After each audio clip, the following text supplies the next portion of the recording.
Hindi lang pagpapabuti sa drainage system ang naging hakbang ng pamahalaan para matugunan ang problema ng baha. Dahil inaksyonan din ito ang problema sa basura sa pamagitan ng pagkakaisa at pagbabayanihan. Yan ang ulat ni J.M. Thompson.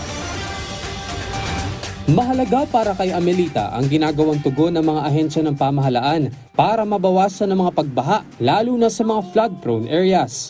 Critical kasi anya ang epekto nito sa kalusugan ng kanyang pamilya, lalo na sa siyam niyang anak.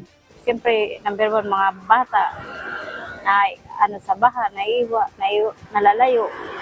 Tapos, yung sa araw-araw, laging walang maano yung daanan mo.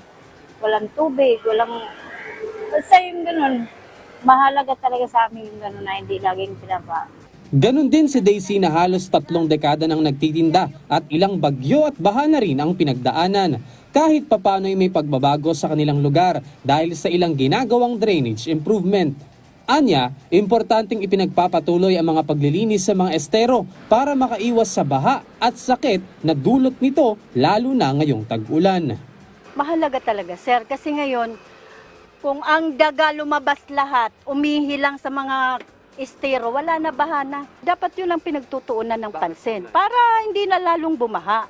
Kahapon ay nakaranas ng ilang mga pagulan ng ating mga kababayan sa Metro Manila. Pangamba nila ang posibleng muling pagbaha sa kanilang lugar. Hindi naman ito hinayaan ng MMDA at tuloy-tuloy ang kanilang paglilinis sa iba't ibang bahagi ng Metro Manila.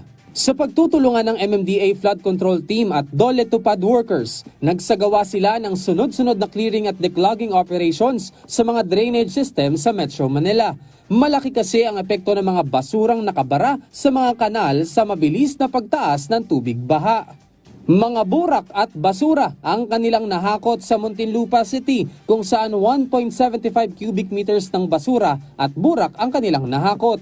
May mga nakuha ring basura sa Parañaque City at San Miguel, Manila. Hindi rin pinalampas ng MMDA at Tupad workers ang pag-aalis ng mga basurang nakabara sa may Romualdez Street, Paco, Manila. Nagtulong-tulong din sila upang linisin ang 5 manholes na may habang 50 metro gamit ang ilang minor tools. Nagpapasalamat naman ang ilan nating kababayan sa ginagawang aksyon ng MMDA kontra baha. Hindi man kasi instant ang epekto nito para tuluyang mawala ang mga pagbaha, nararamdaman naman nila na mas mabilis nang humupa ang tubig baha sa tuwing maulan.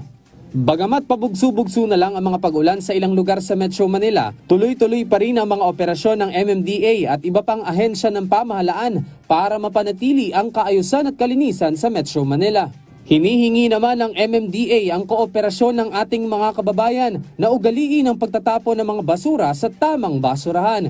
Ika nga nila, ang maliit na basurang itinapon mo ay may malaking epekto sa buhay ng kapwa mo. J.M. Thompson, para sa Bayan.